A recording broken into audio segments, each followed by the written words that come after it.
আজকে এনআরসি, কালকে সিএ, তারপরের দিন বাবরি মসজিদ, তারপরের দিন কবরস্থান, তারপরের দিন মসজিদ, তারপরের দিন মাদ্রাসা, তারপরের দিন এসআইআর। কেন এত অত্যাচার আমাদের উপরে? এক নম্বরের কারণ হচ্ছে কি, আতিউল্লাহ ওয়ার রাসূল। আমরা আল্লাহ এবং মুহাম্মদ সাল্লাল্লাহু আলাইহি ওয়াসাল্লামের আনিত দিন থেকে দূরে চলে এসেছি।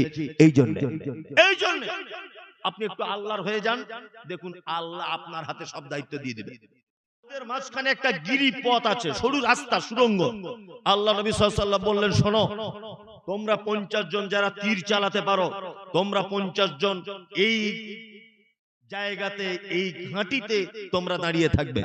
তোমরা যদি দেখো আমরা যুদ্ধতে হেরে গিয়েছি, আমাদের মাথার মগজগুলো শগুন কাক এসে ছিঁড়ে ছিঁড়ে খাচ্ছে, তবুও তোমরা এই স্থান ত্যাগ করবে না। যদি তোমরা দেখো যুদ্ধতে আমরা জয়লাভ করেছি, তবুও তোমরা এই জায়গাটা ত্যাগ করবে না, এই জায়গাটা ধরে রাখবে। আমি মুহাম্মদ সাল্লাল্লাহু আলাইহি ওয়াসাল্লাম যতক্ষণ না তোমাদেরকে না বলবো, ততক্ষণ পর্যন্ত তোমরা এই ঘাঁটি ত্যাগ করবে না। এক পর্যায়ে মুসলিমদের আঘাতের কারণে উহুদের যুদ্ধের বেঈমান মুশরিকেরা 3000 তারা ময়দান ছেড়ে পালাতে শুরু করে দিল। এই 50 জন উপর থেকে দেখতে পাচ্ছে, তাহলে তো যুদ্ধ প্রায় শেষ। মুসলিমরা চামড়া গুটিয়ে দিয়েছে, ওরা সব পালিয়ে গেছে। আব্দুল্লাহ বিন জুবাইর বলছেন, যুদ্ধ শেষ মানে আল্লাহর নবীর পক্ষ থেকে এখনো পর্যন্ত কোন রকমের অর্ডার আসেনি এই জায়গা ত্যাগ করার ব্যাপারে। তোমরা কেউ মতবিরোধ করবে না, এই জায়গাতে দাঁড়িয়ে থাকো। আব্দুল্লাহ বিন জুবাইর বারবার বলছেন, কিন্তু সাহাবীদের ভিতরে মতনৈক্য সৃষ্টি হয়ে গেল। এক পর্যায়ে তারা ঘাঁটি ছেড়ে দিয়ে যুদ্ধের ময়দানে চলে এলো। ঘাঁটি পুরো ফাঁকা। বিপরীত দিক থেকে খালিদ বিন ওলীদের নেতৃত্বে তারা আবার মুসলিমদের উপরে পুনরায় ঝাঁপিয়ে পড়লো। আল্লাহ নবী সাল্লাল্লাহু আলাইহি ওয়াসাল্লামকে মেরে দাঁত ভেঙে দেওয়া হয়েছিল। মুহাম্মদ সাল্লাল্লাহু আলাইহি ওয়াসাল্লামের 70 জন তরতাজা ইমানদার যুবক সাহাবীকে হত্যা করে দেওয়া হয়েছিল। 70 জন শহীদ হয়েছিলেন উহুদের ময়দানে। তার মধ্যে আল্লাহ নবী সাল্লাল্লাহু আলাইহি ওয়াসাল্লামের চাচা ছিলেন হামজা রাদিয়াল্লাহু তাআলা আনহু। আল্লাহ নবীর মতো দেখতে ছিলেন মুসআব বিন উমাইর, আব্দুর রহমান ইবনে আউফ, হযরত হানজালা। এইভাবে 70 জন সাহাবী আল্লাহ নবী সাল্লাল্লাহু আলাইহি ওয়াসাল্লামের উহুদের ময়দানে শহীদ হয়েছিলেন এবং মুহাম্মদ সাল্লাল্লাহু আলাইহি ওয়াসাল্লামের দাঁত পর্যন্ত ভেঙে গিয়েছিল এই সেই উহুদের যুদ্ধে। একটা মাত্র কথা অমান্য করার কারণে পুনরায় মুসলিমদের উপরে বিপদ চলে এসেছিল। এবার আপনি বলুন, আজকে এনআরসি, কালকে সিএ, তারপরের দিন বাবরি মসজিদ, তারপরের দিন কবরস্থান, তারপরের দিন মসজিদ, তারপরের দিন মাদ্রাসা, তারপরের দিন এসআইআর। কেন এত অত্যাচার আমাদের উপরে? এক নম্বরের কারণ হচ্ছে কি, আতিউল্লাহ ওয়ার রাসূল। আমরা আল্লাহ এবং মুহাম্মদ সাল্লাল্লাহু আলাইহি ওয়াসাল্লামের আনিত দিন থেকে দূরে চলে এসেছি। এই জন্য আপনি একটু আল্লাহর হয়ে যান, দেখুন আল্লাহ আপনার হাতে সব দায়িত্ব দিয়ে দেবে, সব দায়িত্ব দিয়ে দেবে। আমরা সমস্ত জায়গা থেকে বঞ্চিত হচ্ছি, তার অনেক কারণের একটা কারণ, সেটা কি, আল্লাহ এবং তার রাসূলের আনুগত্যের ব্যাপারে আমরা খুব অনীহা, খুব অনীহা। একটা কথা, তারপরে এটা আমি বলবো যে কোনো ভয় নেই, লা তাহজান ইন্নাল্লাহা মা'না, কোনো ভয় করবেন না। আমাদের সঙ্গে আছেন কে? কে? আল্লাহ। আমাদের সঙ্গে আল্লাহ।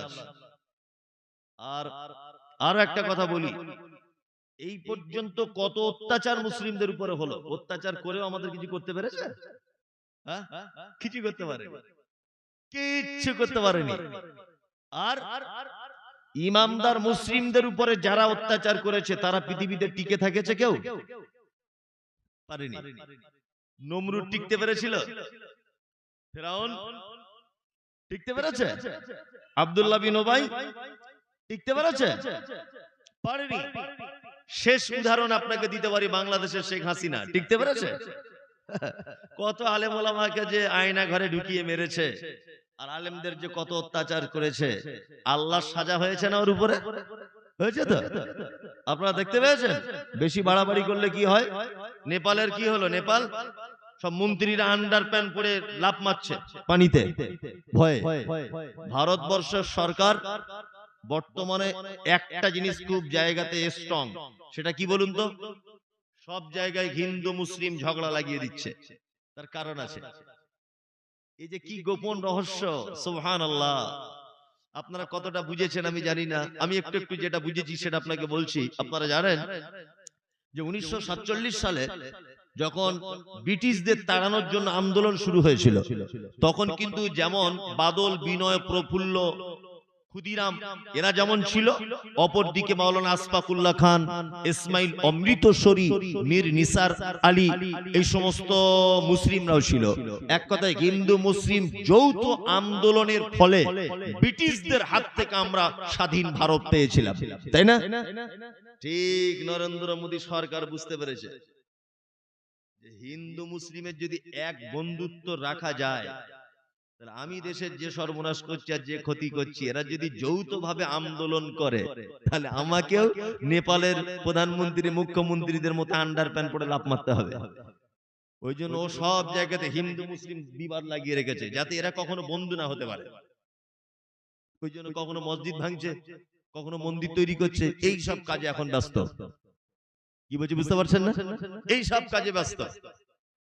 মানে সারা ভারতবর্ষটাকে এমন একটা জায়গায় তৈরি করে দিয়েছে যে আমাদের জেনারেশন দেখে যাচ্ছে, মসজিদ আর মন্দির, আর আমাদের পরের জেনারেশনরা ওই মন্দিরের সামনে বাটি নিয়ে ভিক্ষা করবে পর্যটকদের কাছে। কি বললাম বুঝলেন? না আছে শিল্প, না আছে কারখানা, না উচ্চ বিদ্যালয়, না ভালো স্বাস্থ্য, মানে কিছুই নেই। আছে কিছু? সারা ভারতবর্ষটা পুরো বিক্রি করে দিয়েছে বিভিন্ন কোম্পানিদের কাছে, কিচ্ছু নেই। এবং আরেকটা কথা বলি, শুধু যে মুসলিমরা ভুগছে তা নয়, ওরাও ভুগছে। কেউ সুস্থ নেই। কি বলছি বুঝতে পারছেন না? কেউ সুস্থ নেই। সারা ভারতবর্ষে আপনি চামড়ার চোখ দিয়ে উপর থেকে দেখছেন যে আমরা মনে হয় খারাপ, কেউ সুস্থ নেই। ভিতরে গিয়ে দেখুন কি করে সুস্থ থাকবে। এই যে এসআইআর করে পরিকল্পনা করা হয়েছিল মুসলমানদেরকে রোহিঙ্গা আর বাংলাদেশি বলে তাড়িয়ে দেবো। আল্লাহ চক্রান্ত সব থেকে বড় চক্রান্ত না? সব থেকে বড় চক্রান্ত। এই যে শুভেন্দু অধিকারী মেদিনীপুরে খুব বড় বড় বড় বড় বাত করছিল, জিহাদিদের বাচ্চারা সব বার হয়ে যা, এসআইআর করে সব বাংলাদেশ পাঠিয়ে দেবো, ঘর মে আগ লাগি হ্যায় ঘর হি কি চিরাগ সে। এমন একটা ব্যাপার হয়ে গেছে, শুভেন্দুর ওখানে 350 লোকের নাম বাদ গেছে, মাত্র একজন মুসলিম পরিবার। মতুয়ারা খুব লাফালাফি করছিল অসীম সরকারকে নিয়ে, খুব বনগার, সব নাম বাদ চলে গেছে। একটা কথা মাথায় রাখবেন, এসআইআর এ 2002 সালের ভোটার লিস্টের তালিকা দূরের কথা, আমরা মুসলমানরা আমার দাদুর দাদুর কবর থেকে লাশ হাড্ডি তুলে প্রমাণ করব আমরা দেশের নাগরিক।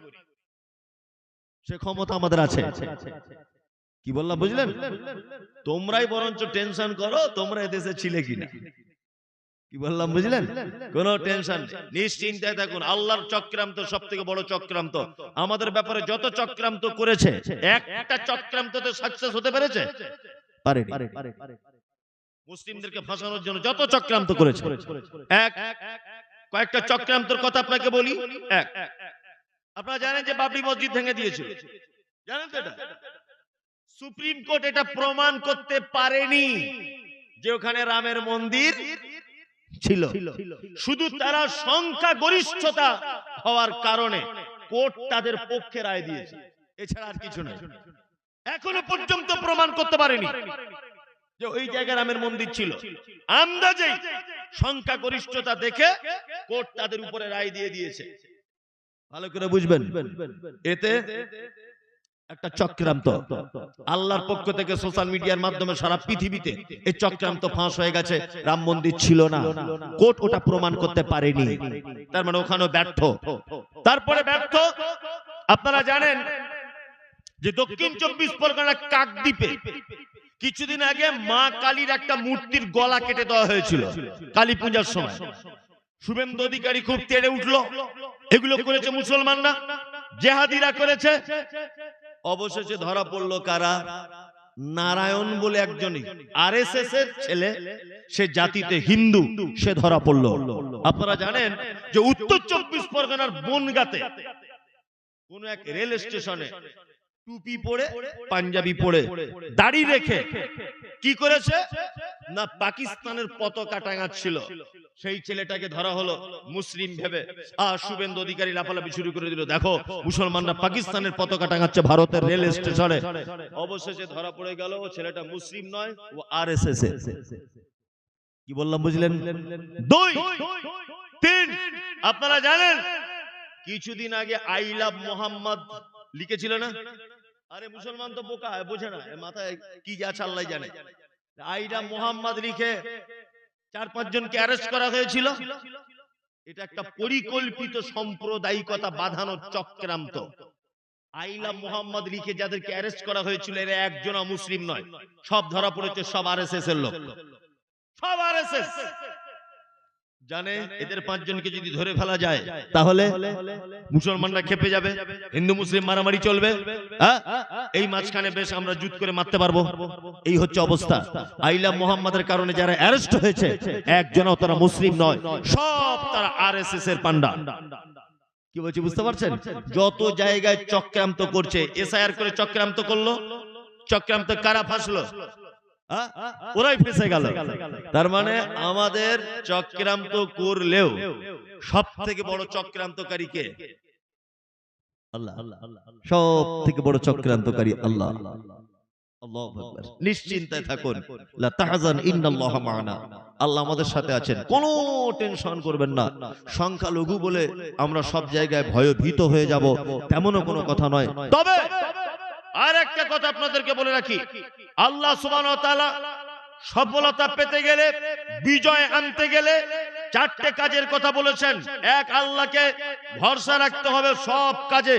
2 নম্বর হচ্ছে আসলিকু জাতা বাইনিকুম, আপোসের মধ্যে ছোটখাটো বিষয়ে যদি তোমাদের কোনো মতভেদ মতনৈক্য থাকে সেইগুলো মিটিয়ে নিতে হবে। আতিউল্লাহ, আল্লাহর আনুগত্য করতে হবে, আর রাসূল, রাসূলের আনুগত্য করতে হবে। ইন কুনতুম মুমিনিন, আল্লাহ তাআলা বলছে যদি তোমরা মুমিন হও। সুবহানাল্লাহ, যদি তোমরা মুমিন যদি হয়ে যাও। তার মানে বর্তমানে আমাদের দুরবস্থার এর থেকে বাঁচতে গেলে কয়েকটা জিনিস করতে হবে। তার মধ্যে 1, আতিউল্লাহ ওয়া রাসূল।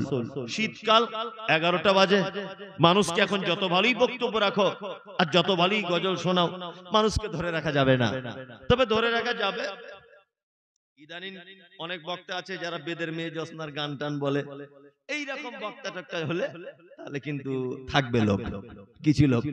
কিন্তু বর্তমানে অবস্থা তো খুব খারাপ। এখন স্টেজ মানি গান গজল এগুলো বেশি চলছে। আমি তাদের বিরুদ্ধে নয়, আমি জলসায় লোক বসতে চাই না, তার একটা কারণ উল্লেখ করলাম। আর একটা কারণ হচ্ছে কি, জলসাতে মানুষ বসতে চায় না।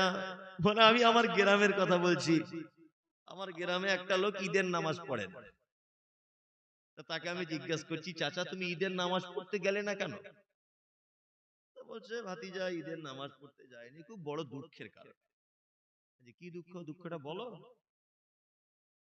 তা বলছে রমজান মাসে সব বেটির বাড়িতে ফোন এসছে, আব্বা ঈদের দিনে জামা কাপড় দাও।